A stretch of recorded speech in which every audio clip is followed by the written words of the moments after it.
Ladies and gentlemen, welcome to Flavor of the Week, brought to you by Cap and Cork Beer, Wine, and Spirits, with 15 locations in Fort Wayne and New Haven.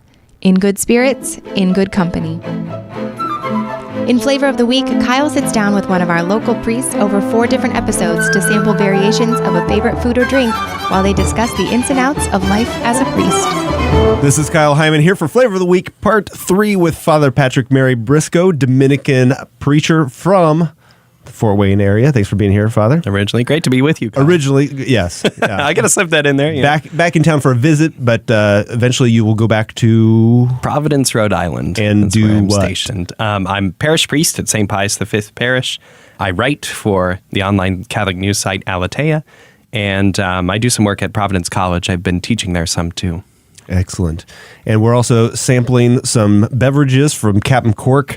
We have tried the Hot Toddy from Jim Beam and the Tennessee Whiskey from Jack Daniels. We've got the Dr. McGillicuddy's Butterscotch and the Intense Butterscotch. Intense Butterscotch. And don't shortchange that. Sugarland Shine Appalachian Apple Pie Moonshine. This is like a miniature ball jar, mason jar, or something like that. It's very hipster. Yeah, really. Yes. It really does look like moonshine. Yeah. So which one do you want to try first here? I think moonshine, next. Right? Like we have to do that. All right.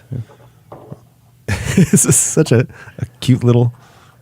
Actually, it looks like a baby food That's jar. what I was just going to say. It was like sponsored by Gerber. So this is the Appalachian Apple Pie Moonshine from Sugarland. Wow. So give that a smell. That's it. The taste is much more intense than the smell, I think. Wow. Oh, my goodness. It really is. That does taste like apple pie. Yeah. If sweet tooth is what you're after, this one... Wow. This one's getting there. All right. But like a sharp apple. It's not just sugar.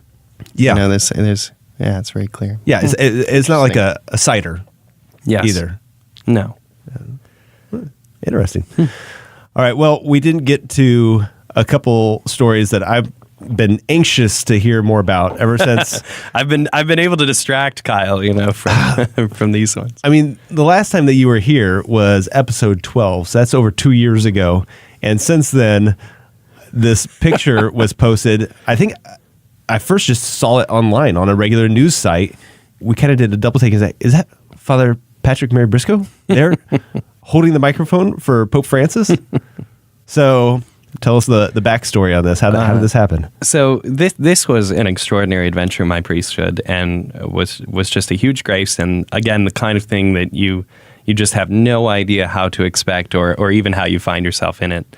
So I have a very good friend in the order named Father Jonathan Kalish, who is director of chaplains for the Knights of Columbus. Okay. So Father Kalish works in the Knights headquarters in New Haven, and is an itinerant for the Knights, building up principally their spiritual work, by encouraging their chaplains and then taking on special projects. Not New Haven, Indiana. New Haven, Connecticut. Right. Yeah, exactly.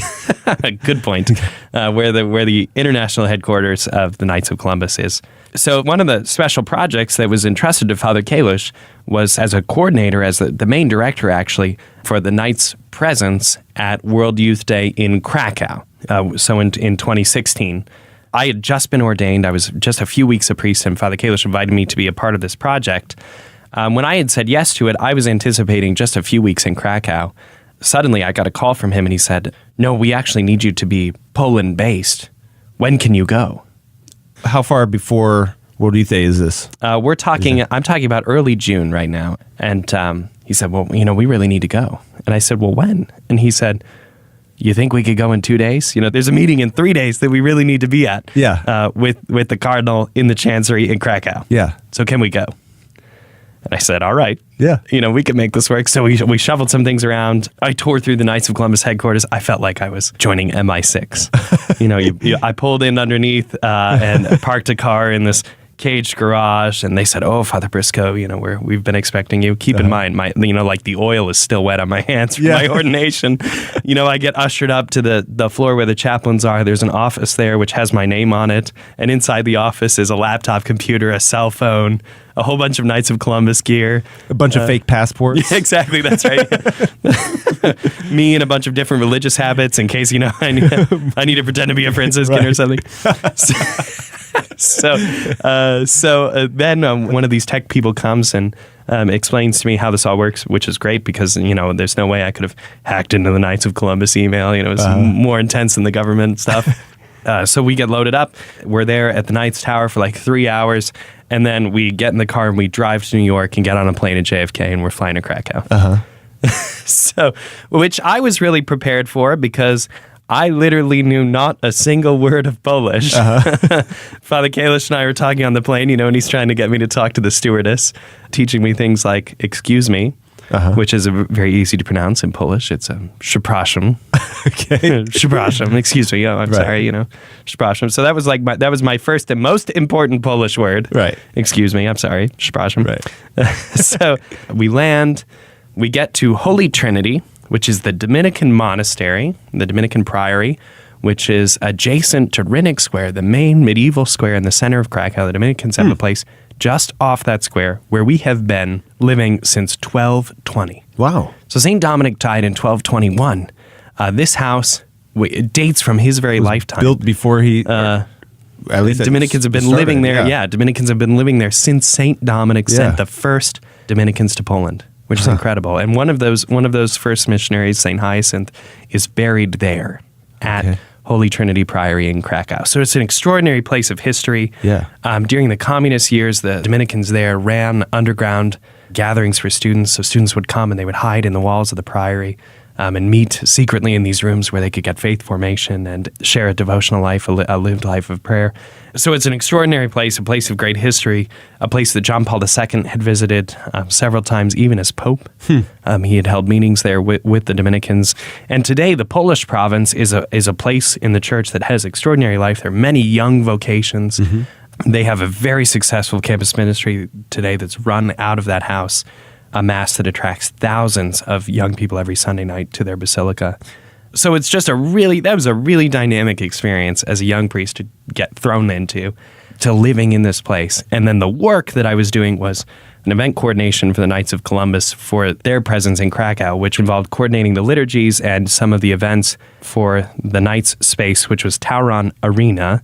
Tauron Arena is one of the largest indoor arenas in all of Europe. It seats 22,000 people. So organizing things like communion distribution, figuring out what speakers were going to be when, coordinating breakout sessions, and knowing the whole time that all of this preparatory work would just fade away as soon as World Youth Day started, right? Like we're going to set all these plans and it's just going to blow up, which is exactly what happened. So I designed a Eucharistic procession for the Night of Mercy, which was an event co-hosted by the Knights of Columbus Life Team and Bishop Robert Barron from Word on Fire. So we had an extraordinary procession there. Deacon Eric Bergener was one of the ones who helped carry the monstrance in that procession in that night before he was ordained a priest. So just getting to bring friends into the project was one of the great joys of it.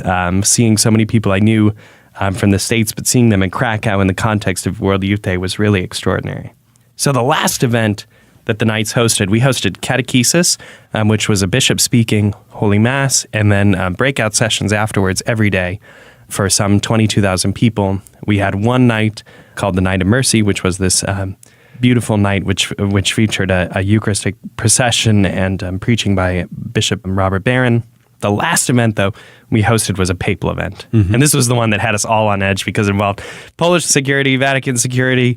The United States government was involved because the Knights of Columbus were, of course, an American organization. We had a private security firm. So there's every level of security that you can imagine. And then a couple of us priests trying to plan, okay, how's the Pope going to get here? What's he going to do? And one of them suggested that part of the easiest way to coordinate all of this would be just to put me on stage. I could act as an MC of sorts and hold the microphone for Pope Francis, which was awesome. Whose idea was that? Not mine. Really? It was Father John Rosenbacher, who's an extraordinary priest of New Jersey, and Father Jonathan Kalish, the two of them.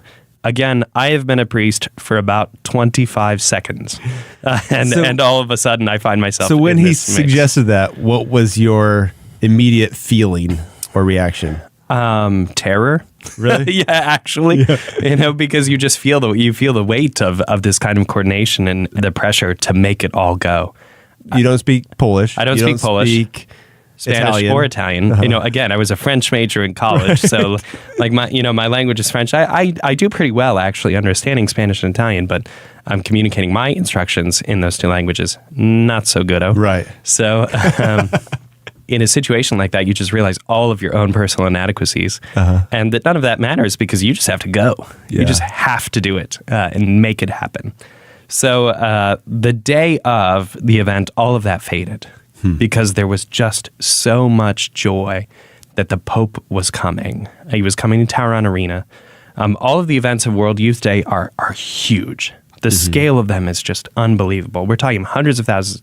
And then as World Youth Day builds, millions of young people attending papal events. So this was going to be the smallest. So I'm up there on stage, and the Holy Father just kind of looks at me with these big open eyes like, okay, what do I do? He doesn't say anything to me, but once he arrives on the stage, I'm standing there with a microphone, and I'm obviously, he thinks, the person who's in charge. I mean, he's the Pope. He's always in charge, right? So I just instruct him to say the sign of the cross. And how do you do that? In Latin. Okay. So he did. He made the sign of the cross in Latin and began the meeting. But the coolest part before that was this veneration of some relics that we had there on the stage. And then after he opens the meeting, he sits down. There's some thank yous by volunteers just thanking the Pope for being with us. And then he decided to speak. He had prepared texts the whole time. He had stuck to them very closely until the volunteers event, where he just tossed his text, went off the cuff. And, instead of speaking Italian, he spoke in Spanish. And it was just very casual and very heartfelt. And you could feel that arena of 22,000 people just melting because they knew Pope Francis was just an extraordinary communicator. They knew he was speaking to their hearts. So watching so many young people just react so joyfully to the presence of the Holy Father is just something you don't forget. It really marks you. And so for me, that was just a really beautiful memory and something that has been, a definitive moment of my priesthood. And there's pictures of you holding the microphone. Yes, looking scared next to Pope Francis. On a scale... Don't drop it. Of all the events that you were planning for that, on a scale of 1 complete disaster to 10 perfect success. Now, obviously, these things are outside of your control, but where would you say it landed? I'm actually very proud of the work we did at World Youth Day. I say it was an 8. Oh. We had an extraordinary team. Real friendships. I mean, I was hearing confessions from the Polish production team, people that hadn't been to Mass for decades, that were just so deeply moved by the night of adoration, by the presence of the Holy Father. And that as a young priest, that's just so emotional. When we get someone returning the faith, someone that we kind of jokingly call like a big fish, it's just very exciting because all those little steps of grace that God has worked to turn that heart. So many things that are just beyond you, outside of you, reminding you that the project of Christian life is just so much bigger than anything that one person can do. But it's a response to God's grace, which is given in moments like World Youth Day. Yeah. All right. Well, we'll have to table the story of you carrying a human heart down the hallway.